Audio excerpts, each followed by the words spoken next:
जिग्मा mathematics के Hindi medium session में आप सबों का स्वागत है। आज हम लोग फलन पर बात करेंगे। आज हम लोग पढ़ेंगे फलन होता है क्या, फलन में प्रतिबिंब और प्राक प्रतिबिंब के बारे में पढ़ेंगे, प्रांत, सह प्रांत और परिसर पर भी बात करेंगे। देखिए, फलन का परिभाषा क्या होता है। एक फलन एफ समुच्चय ए से समुच्चय बी में वैसा संबंध जिसमें ए के प्रत्येक अवयव का बी में केवल एक ही अवयव के साथ संबंध हो। इसका संकेत होता है फंक्शन ए से बी की ओर है। इसको दर्शाया जाता है। इसका मतलब है कि फंक्शन ए से बी की ओर है। जरा सा इसको हम लोग एग्जाम्पल देकर के क्लियर करते हैं। फंक्शन होने के लिए कंडीशन थोड़ा सा फिर से क्लियर करेंगे एग्जाम्पल के साथ। हम थोड़ा सा कुछ डायग्राम दे रहे हैं। ए एक सेट ले लिया, दूसरा सेट बी ले लिया, इसको हम F1 मान लिए। 1 2 3 4 ए बी सी है। इसके साथ इसको इसके साथ जोड़ दिया, इसको इसके साथ, इसको इसके साथ। पहला फिगर हो गया। दूसरा फिगर हम लोग ले रहे हैं, ए कोई सेट है और बी कोई सेट है। इसको हम F2 मान लिए। 1 2 3 है, इसमें ए बी सी ले लिया, इसको ऐसे कर दिया, इसको ऐसे जोड़ दिया, इसको ऐसे जोड़ दिया, इसको ऐसे जोड़ दिया। तीसरा फंक्शन ले रहे हैं, ए है और आपका बी है। ए देखिए फंक्शन 3 ले लिया। 1 2 3 है, ए बी सी और डी है। ए देखिएगा, ए हो गया, ए हो गया और इसको छोड़ देते हैं।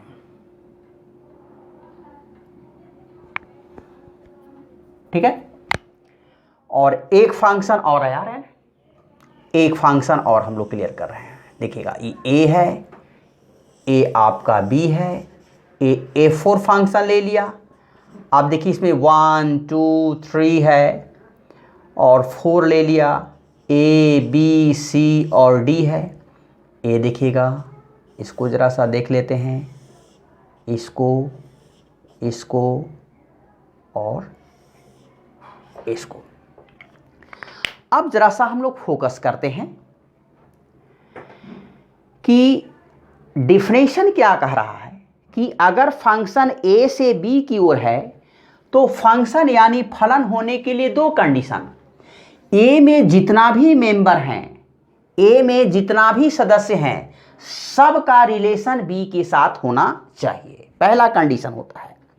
और दूसरा कंडीशन होता है कि केवल एक ही अवयव के साथ संबंध हो, एक से ज़्यादा अवयव के साथ संबंध नहीं होना चाहिए। तो यहाँ देखते हैं, हम लोग फिगर 1 पर बात करते हैं। पहला फिगर पर हम लोग बात करते हैं। देखिएगा फिगर 1 पर, देखिएगा फिगर 1 F1 पर थोड़ा सा हम चर्चा करते हैं। देखिएगा 1 का इमेज है ए, 1 का एक इमेज बन रहा है। 2 का कितना है ए, 3 का कितना है बी, 4 का क्या है सी। देखिए डिफिनेशन क्या कहता है, इस पर पहले फोकस करेंगे। यह फंक्शन है कि नहीं है। देखिएगा, ए का जितना भी एलिमेंट है सबके साथ लिंक है, पहला कंडीशन फुलफिल है। और दूसरा कंडीशन है कि एक से ज़्यादा के साथ लिंक नहीं होना चाहिए। तो देखिए 1 का ए के साथ लिंक है, 2 का ए के साथ लिंक है, एक से ज़्यादा नहीं हो रहा है। 3 का बी के साथ है, 4 का सी के साथ है, इसलिए यह आपका फंक्शन है, F1 फंक्शन है। F2 पर बात करते हैं। यह फंक्शन नहीं है। क्यों नहीं है? देखिएगा 1 का रिलेशन दो एलिमेंट के साथ है। 1 का रिलेशन दो एलिमेंट के साथ है, वह है ए और बी, जबकि एक ही के साथ होना चाहिए। इसलिए यह रिलेशन, यह फंक्शन नहीं होगा। क्यों नहीं होगा? फिर से ध्यान दीजिएगा कि एक का संबंध बी में दो अवयव के साथ है, एक और दो, जब ए और बी, जबकि एक ही होना चाहिए, इसलिए यह फंक्शन नहीं है। F3 पर गौर करते हैं। ए का सब अवयव का बी में रिलेशन नहीं है, संबंध नहीं है, क्योंकि 3 एक ऐसा अवयव है जिसका बी के किसी भी अवयव के साथ संबंध नहीं है, इसलिए F3 भी आपका फलन नहीं है। और ये देखिएगा यह भी फंक्शन नहीं है, क्योंकि 3 एक ऐसा अवयव है जिसका संबंध 2 अवयव C और D के साथ है, इसलिए यह भी आपका फंक्शन नहीं है।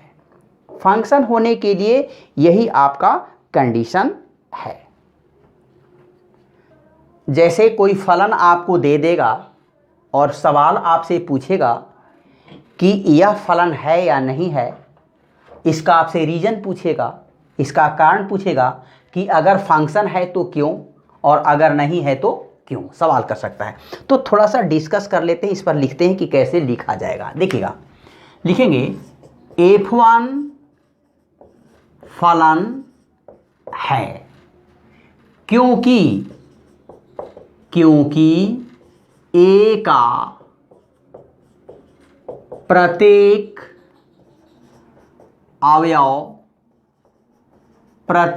अवयव का संबंध B में केवल एक ही अवयव के साथ है। ठीक है, इसलिए यह फलन है। पहला कंडीशन ठीक है।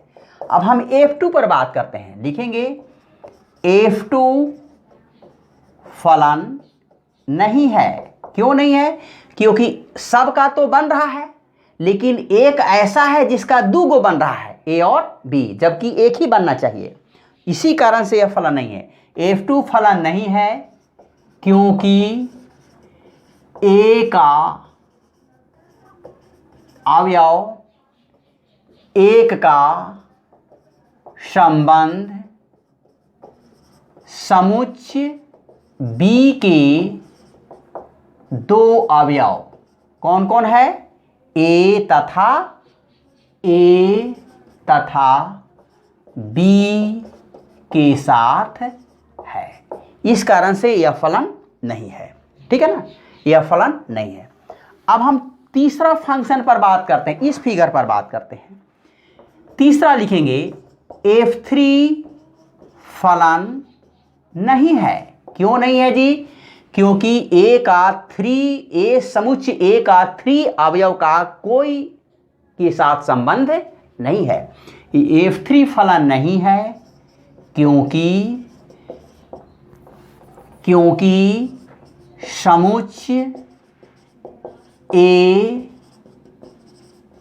का अवयव 3 का B के किसी अवयव के साथ संबंध नहीं है। यहां ध्यान दीजिएगा, फलन होने के लिए 2 बात। A में जितना भी अवयव है सबों का संबंध B में होना चाहिए, जो कि यहाँ 3 का नहीं है। और दूसरा बात, एक से ज़्यादा अवयव के साथ संबंध नहीं होना चाहिए। हमको समझ में आ रहा होगा कि संबंध का डिफिनेशन क्लियर है। अब हम लोग पढ़ेंगे फलन का प्रतिबिंब एवं प्राक प्रतिबिंब। इस पर थोड़ा सा चर्चा करते हैं। बेसिक चीज़ है, जानना बहुत ज़रूरी है। देखिए, कोई फलन F A से B है, कोई फलन F A से B इस प्रकार हो कि X बिलोंग्स टू A एवं Y बिलोंग्स टू B। इसका मतलब X अवयव है समुच्चय A का और Y अवयव है समुच्चय B का। जैसे इसको समझ लीजिएगा कि A कोई समुच्चय है और B कोई समुच्चय है।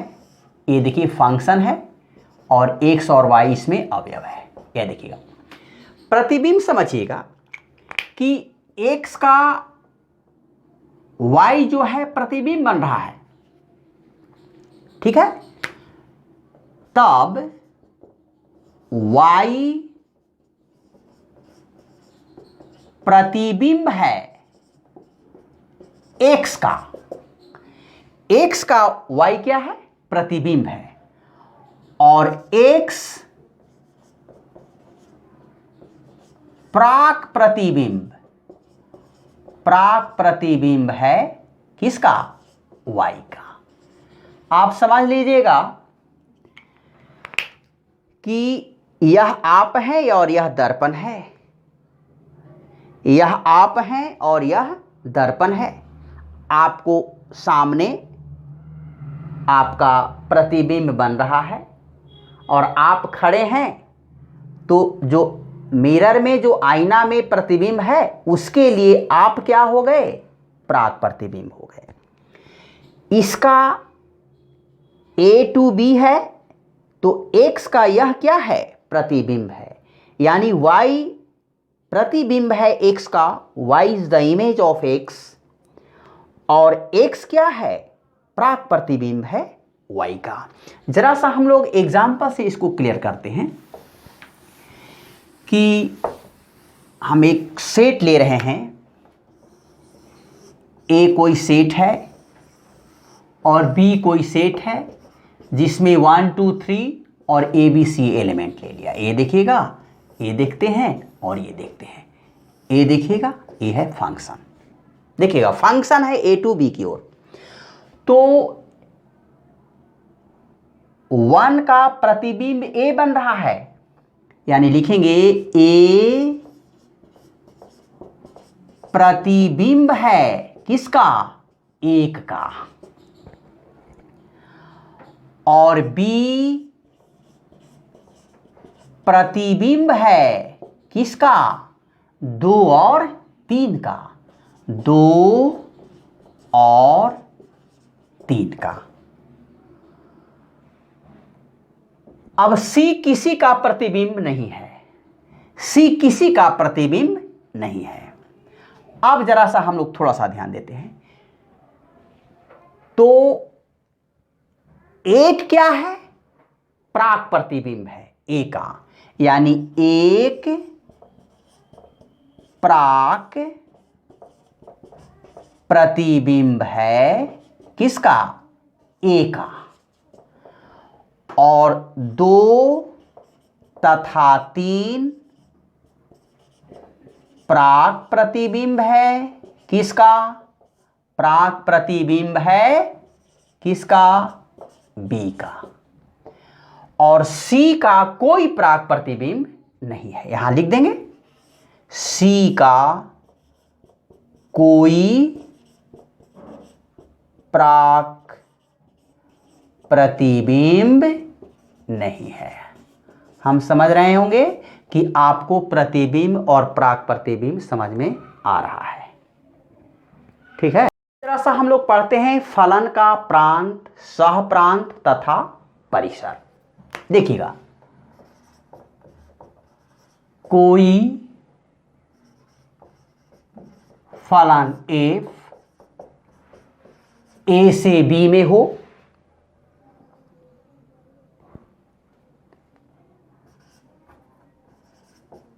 तो A का प्रत्येक अवयव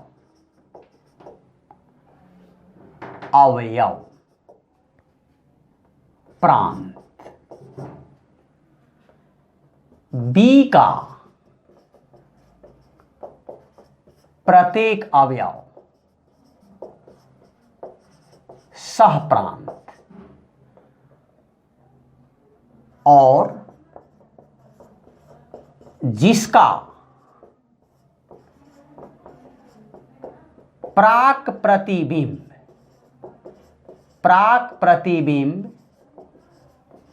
बनता है उसे परिसर कहते हैं। जरा सा समझेंगे, कोई फलन A से B की ओर हो तो A का जितना भी एलिमेंट है वह प्रांत कहलाएगा, और बी का जितना अवयव है वो सह प्रांत कहलाएगा, और जिसका प्राक प्रतिबिंब बनता है वह क्या कहलाता है? परिसर कहलाता है। जरा सा इसको हम एग्जाम्पल से क्लियर कर दें, नीचे लिख सकते हैं। जैसे आप समझ लेंगे, एग्जाम्पल देते हैं। ए कोई समुच्चय है और बी कोई समुच्चय है। ए देखिएगा फंक्शन है, ए से बी की ओर है। इसमें 1 2 3 4 एलिमेंट ले लिया, इसमें ए बी सी एलिमेंट ले लिया, इसको इसके साथ, इसको इसके साथ, इसको इसके साथ और इसको इसके साथ। पहले जानना है कि ये फंक्शन है कि नहीं है। ये फंक्शन है, ये फलन है, क्योंकि सब एलिमेंट का रिलेशन सब अवयव के साथ संबंध है और एक एक के साथ संबंध है। ऐसा नहीं कि दो के साथ है, इधर से मत देखिए इसका दो बने, इधर से देखना है। एक का एक एक के साथ न संबंध है, वह है ए। दो का एक एक के साथ न संबंध है, वह है ए। और 3 का बी के साथ है। ऐसा नहीं ना कि दो एलिमेंट के साथ जुड़ा हुआ है। 2 3 जो है वह दो एलिमेंट के साथ नहीं जुड़ा हुआ है, एक ही अवयव के साथ जुड़ा हुआ है, एक से ज़्यादा नहीं होना चाहिए। और 3 का भी एक ही अवयव के साथ। तो हमने डिफिनेशन दिया है कि if function is mapping from A to B, then the element of set A is called domain. Domain का मतलब प्रांत। ए का जितना भी अवयव है उसको कहते हैं डोमेन यानी प्रांत, और बी में जितना अवयव है सबको ले लेना है, उसको कहते हैं सह प्रांत। और जिसका प्राक प्रतिबिंब बनता है, देखिएगा ए का प्राक प्रतिबिंब बन रहा है, बी का प्राक प्रतिबिंब बन रहा है, सी का कोई प्राक प्रतिबिंब नहीं है। सी हैज नो एनी प्रीइमेज इन ए। सी का कोई प्रीइमेज नहीं है, सी का कोई प्राक प्रतिबिंब नहीं है, इसलिए सी रेंज से बाहर हो जाएगा। यानी हम यहां पर लिखते हैं कि प्रांत बराबर, प्रांत कोई पूछेगा तो ए का जितना भी एलिमेंट है वो सब प्रांत में आ जाएगा। 1 2 3 4 प्रांत में आ जाएगा। और सह प्रांत क्या हो जाएगा? बी में जितना भी अवयव है वो सब सह प्रांत के अंदर आ जाएगा। यानी क्या हो जाएगा? A B C. और परिसर में क्या होगा? परिसर का डिफिनेशन हमने क्या दिया? जिसका प्राक प्रतिबिंब बनता है उसे परिसर कहते हैं। तो प्राक प्रतिबिंब ए का बन रहा है, बी का बन रहा है, सी का नहीं बन रहा है, इसलिए परिसर के अंदर आपका आ जाएगा ए और बी। देखिएगा परिसर का डिफिनेशन है क्या कि जिसका प्राक प्रतिबिंब बनता है। देखिएगा ए और बी का प्राक प्रतिबिंब बन रहा है, सी का नहीं बन रहा है, इसलिए ए बी आपका परिसर होगा। एक बात और ध्यान दीजिएगा, परिसर का सब अवयव सह प्रांत में होता है, यानी परिसर उप समुच्चय होता है सह प्रांत का। ये जानना बहुत जरूरी है। यानी सह प्रांत के अंदर ही परिसर होता है, यानी परिसर का सब एलिमेंट सह प्रांत में होता है। आज का टॉपिक समाप्त होता है। जितना भी थ्योरी हम पढ़ा रहे हैं उसको बहुत ही सावधानी से ध्यानपूर्वक अध्ययन करेंगे। और जो विद्यार्थी इस चैनल को सब्सक्राइब नहीं किए हैं वो कर दें, क्योंकि कभी कभी व्यू पॉइंट ऑफ एग्जामिनेशन, परीक्षा के दृष्टिकोण से भी बहुत ही महत्वपूर्ण चीज़ की जानकारी दी जाएगी। इस वर्ष कोरोना कोविड-19 के कारण थोड़ा सा परेशानी आ गया है ना, इसलिए घबराना नहीं है। हम लोग ऑनलाइन भी क्लास चालू करेंगे, इसके लिए हमारा प्रयास जारी है। चैनल सब्सक्राइब करना ज़रूरी होता है। क्यों? क्योंकि जो भी हम मटेरियल प्रोवाइड करेंगे, जो भी चीज़ को अपलोड करेंगे, वो आपको तुरंत इन्फॉर्मेशन मिल जाएगी। और किसी तरह का कोई भी कमेंट हो तो आप हमसे कह सकते हैं।